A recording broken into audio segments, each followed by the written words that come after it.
नमस्कार श्रोते मंडळी. आकाशवाणीवर पुन्हा नव्याने सुरू झालेल्या किलबिल या कार्यक्रमात मी सौ पूनम उपश्याम सर्वांचे स्वागत करते. महात्मा गांधीजींनी म्हटलेले आहे, या जगामध्ये जर खऱ्या अर्थाने शांती प्रस्थापित करायची असेल तर आपण मुलांना शिकवीत त्याची सुरुवात करायला हवी. खरंच मुलांमध्ये प्रचंड इच्छाशक्ती, उत्साह, आशावाद आणि आत्मविश्वाससुद्धा असतो. मुले आपल्या सभोवताली एक स्वच्छ, सुंदर आणि निरागस विश्व निर्माण करीत असतात. आज राजेश्वर कॉन्व्हेंटचे काही बालकलावंत अशाच एका आनंदाच्या विश्वात आपल्या कार्यक्रमातून आपल्याला घेऊन जाणार आहेत. तर कार्यक्रमाच्या सुरुवातीला आपण श्रीमद भगवद्गीतेचे काही श्लोक ऐकणार आहोत. तर सर्वप्रथम या बालकलावंतांमध्ये श्रीनीत निलेश अंबुलकर हा वर्ग दुसरीतील विद्यार्थी श्रीमद भगवद्गीतेच्या श्लोकांचे गायन करणार आहे. आणि बरं का, या श्लोक गायनासाठी श्रीनीतने आंतरशालेय स्पर्धेमध्ये प्रथम क्रमांक देखील प्राप्त केला आहे. ओम श्री परमात्मने नमः. अथ पंचमोऽध्यायः. अर्जुन उवाच संन्यासं कर्मणां कृष्ण पुनर्योगं च शंससि यच्छ्रेय एतयोरेकं तन्मे ब्रूहि सुनिश्चितं. श्रीभगवानुवाच संन्यासः कर्मयोगश्च निःश्रेयसकरावुभौ तयोस्तु कर्मसन्न्यासात् कर्मयोगो विशिष्यते. नियस्स नित्यसन्न्यासी यो न द्वेष्टि न काङ्क्षति. निर्द्वन्द्वो हि महाबाहो सुखं बन्धात् प्रमुच्यते. साङ्ख्ययोगो पृथक् बालाः प्रवदन्ति न पण्डिताः. एकमप्यास्ति तत्सम्यग् उभयोर्विन्दते फलं. यः साङ्ख्यैः प्राप्यते स्थानं तद्योगैरपि गम्यते. एकं साङ्ख्यं च योगं च यः पश्यति स पश्यति. संन्यासस्तु महाबाहो दुःखमाप्तुमयोगतः. योगयुक्तो मुनिर्ब्रह्म न चिरेणाधिगच्छति. योगयुक्तो विशुद्धात्मा विजितात्मा जितेन्द्रियः. सर्वभूतात्मभूतात्मा कुर्वन्नपि न लिप्यते. नैव किञ्चित् करोमीति युक्तो मन्येत तत्त्ववित्. पश्यन् शृण्वन् स्पृशन् जिघ्रन् अश्नन् गच्छन् स्वपन् श्वसन् प्रलपन् विसृजन् गृह्णन् उन्मिषन् निमिषन्नपि. इन्द्रियाणीन्द्रियार्थेषु वर्तन्त इति धारयन् ब्रह्मण्याधाय कर्माणि सङ्गं त्यक्त्वा करोति यः. लिप्यते न स पापेन पद्मपत्रमिवाम्भसा. ॐ तत्सदिति. श्रीमद्भगवद्गीतासु उपनिषत्सु ब्रह्मविद्यायां योगशास्त्रे श्रीकृष्णार्जुनसंवादे कर्मसन्न्यासयोगो नाम पंचमोऽध्यायः. हरि ओम. श्री गुरुभ्यो नमः. हरि ओम. धन्यवाद.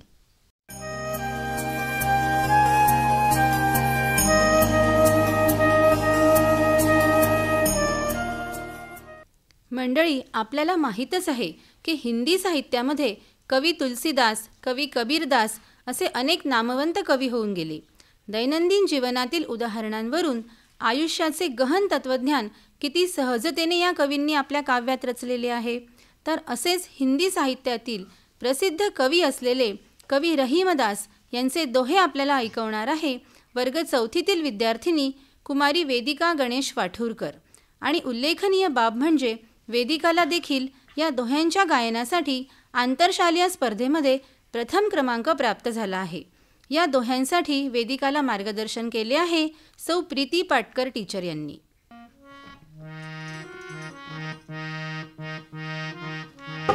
रही मन धागा प्रेम का मत तोड़ो चटका.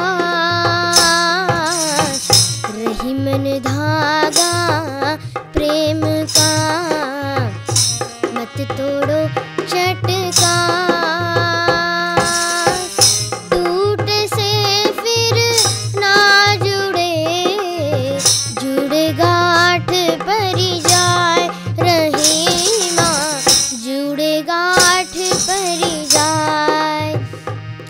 है, रहीम कहते हैं कि प्रेम का नाता नाजुक होता है, इसे झटका देकर तोड़ना उचित नहीं होता।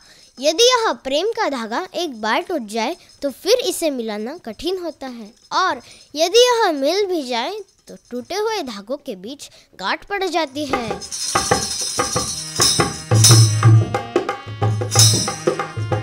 दुख में सुमिरन सब करे, सुख में करे न को।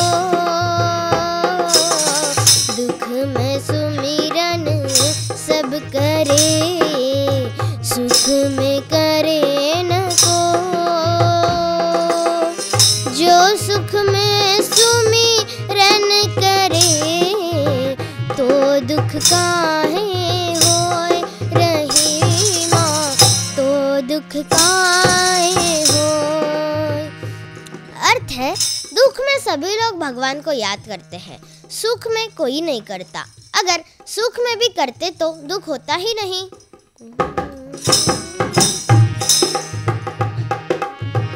रहीमन देखी बड़े न को, लधुन दीजिए डारी। रहीमन देखी बड़े न को, लधुन दीजिए डारी। जहाँ काम आवे सुई, कहाँ करे तरवारी। रहीमा कहाँ करे तरवारी। अर्थ है, बड़ों को देखकर छोटों को भगाना नहीं देना चाहिए, क्योंकि जहाँ छोटे का काम होता है वहाँ बड़ा कुछ नहीं कर सकता। जैसे कि सुई के काम को तलवार नहीं कर सकती। बड़ा हुआ तो क्या हुआ, जैसे पेड़ खजूर। बड़ा हुआ तो क्या हुआ, जैसे पेड़ खजूर। पत्थी को छाया नहीं, फल लागे अति दूर। रहीमा फल लागे अति दूर। अर्थ है, बड़े होने का यह मतलब नहीं है कि उससे किसी का भला हो। जैसे कि खजूर का पेड़ तो बहुत बड़ा होता है, लेकिन उसका फल इतना दूर होता है कि मुश्किल का काम है, और यह छाया भी नहीं दे सकता। बड़ा हुआ तो क्या हुआ, जैसे पेड़ खजूर। पत्थी को छाया नहीं, फल लागे अति दूर। रहीमा फल लागे अति दूर। धन्यवाद। मंडळी, आपल्याला माहीतच आहे, आज शिक्षणाचे स्वरूप काळानुसार खूप बदलत चालले आहे. विज्ञान तंत्रज्ञानाच्या युगात हे शिक्षण आता डिजिटल पद्धतीने विद्यार्थ्यांपर्यंत जात असले तरी पूर्वी गुरुशिष्य परंपरेप्रमाणे गुरुशिष्यांमध्ये होणारे अध्ययन अध्यापन हे दैनंदिन व्यवहारासोबतच जीवनाचे तत्त्वज्ञान शिकविणारे होते. अशीच गुरुशिष्यांच्या नात्याची आपुलकी दर्शविणारी बालनाटिका कथेच्या रूपात आपल्याला ऐकवणार आहेत वर्ग 2री आणि 3रीचे विद्यार्थी. कथेचे शीर्षक आहे सामर्थ्य कशात, आणि कथेचे निवेदन करते आहे वर्ग 2रीतील कुमारी भाग्यश्री मनोज होरे. शिष्यांच्या भूमिकेत आहे वर्ग 3रीची कुमारी नित्यश्री नितून वानेरकर व वर्ग 2रीची कुमारी श्रावणी प्रमोद बरिंगे. आणि कथेसाठी मार्गदर्शन केले आहे मानसी मानकर टीचर यांनी. आणि वैशिष्ट्य म्हणजे या बालनाटिकेला सुद्धा आंतरशालेय स्पर्धेमध्ये प्रथम क्रमांक प्राप्त झाला आहे. नमस्कार बालमित्रांनो, मी आज आपल्याला सामर्थ्य कशात ही कथा सांगणार आहे. प्राचीन काळी शिक्षण हे गुरुकुलात जाऊन घ्यावे लागत असे. गुरूंच्या आश्रमात शिष्य वेदांचा अभ्यास करीत असत. असेच एकदा आश्रमातील 2 शिष्य सकाळची संध्या उपासना करीत होते. ओम केशवाय नमः, ओम माधवाय नमः, ओम नारायणाय नमः, ओम गोविंदाय नमः, ओम भूर्भुवस्वः तत्सवितुर्वरेण्यं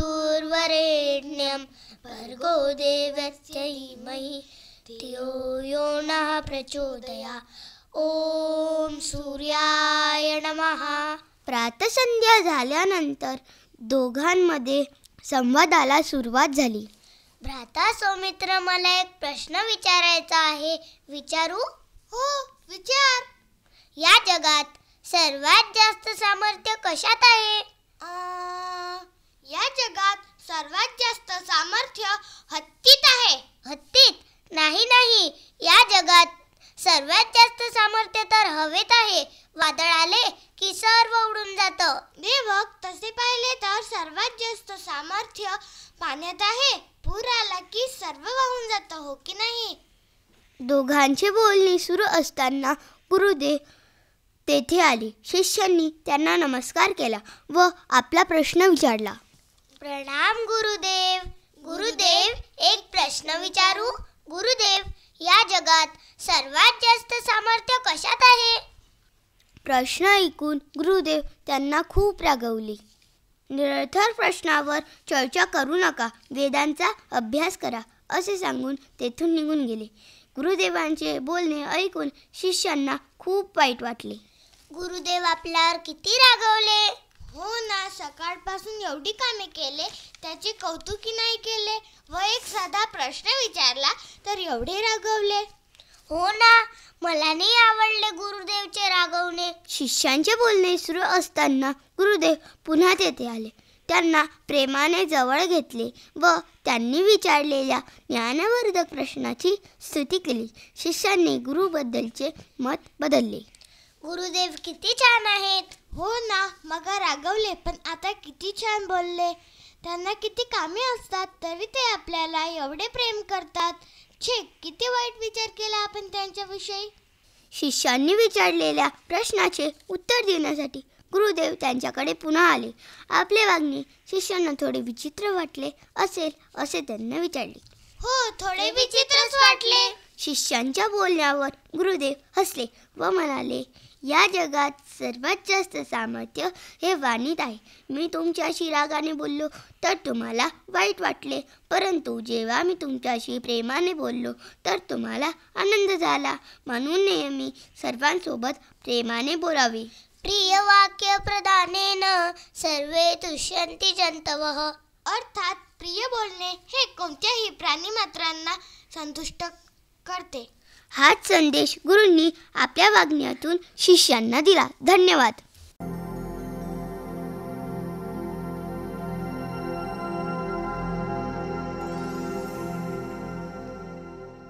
मंडळी, विद्यार्थ्यांचा अभ्यास, त्यांचे परीक्षेतील गुण आणि त्यांचे करिअर याकडे तर आपल्या सगळ्यांचे नेहमीच लक्ष असते.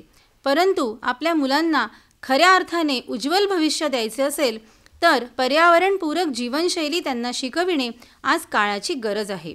आणि हाच पर्यावरणपूरक संदेश घेऊन येत आहे वर्ग दुसरीतील कुमारी ज्ञानेश्वरी श्याम धकीते आणि वर्ग तिसरीतील वंश संतोष कोलेकर. स्वच्छतेचे नियम पाळा, पृथ्वीला जगवा, प्लास्टिक टाळा. स्वच्छतेचे नियम पाळा, पृथ्वीला जगवा, प्लास्टिक टाळा. निरोगी जीवनासाठी शुद्ध हवा, शुद्ध पाण्याने आजार दूर ठेवा. निरोगी जीवनासाठी शुद्ध हवा, शुद्ध पाण्याने आजार दूर ठेवा. पर्यावरण आपली जबाबदारी, झाडे लावा दारोदारी. पर्यावरण आपली जबाबदारी, झाडे लावा दारोदारी.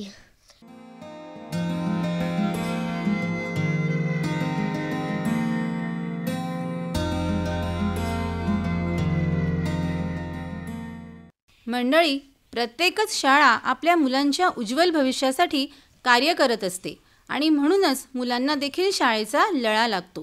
कारण जगण्यासाठी श्वास असते, राष्ट्राचा विश्वास असते, समाजाची आस असते. शाळा खरंच खूप खास असते शाळा खरंच खूप खास असते. तर असेच आपल्या शाळेविषयी आनंदगीत आपल्याला ऐकवणार आहे वर्ग 4च्या विद्यार्थिनी कुमारी वेदिका गणेश वाठूरकर, कुमारी स्वरा मनोज करणकार, कुमारी अस्मी अमित चोरे, कुमारी सेजल नागोराव शेळके, कुमारी अक्षरा अजय भोसले. तसेच या गीतासाठी मार्गदर्शन केले आहे सौ प्राजक्ता जाधव टीचर व कौस्तुभ कुलकर्णी सर यांनी. आणि या गीतासाठी तसेच संपूर्ण कार्यक्रमाला संगीताची साथ देणारे विद्यार्थी देखील आमच्या शाळेतील आहे. तर यामध्ये ट्रँगल हे वाद्य वाजवले आहे वर्ग 6वीतील रोहित गणेश टेकाडे या विद्यार्थ्यांनी.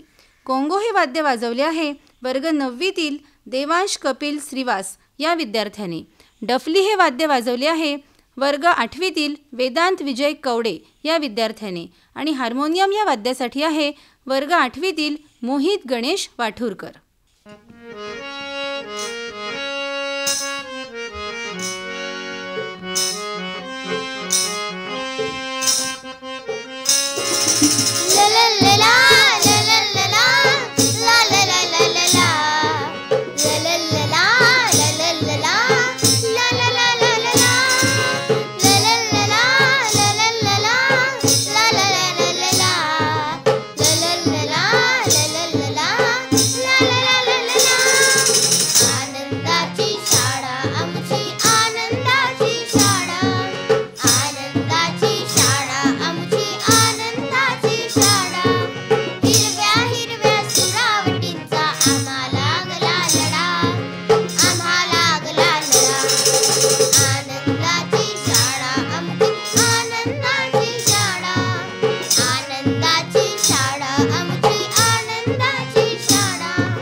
तर मंडळी, आमच्या राजेश्वर कॉन्व्हेंटने सादर केलेला किलबिल हा कार्यक्रम आपल्याला नक्कीच आवडला असेल.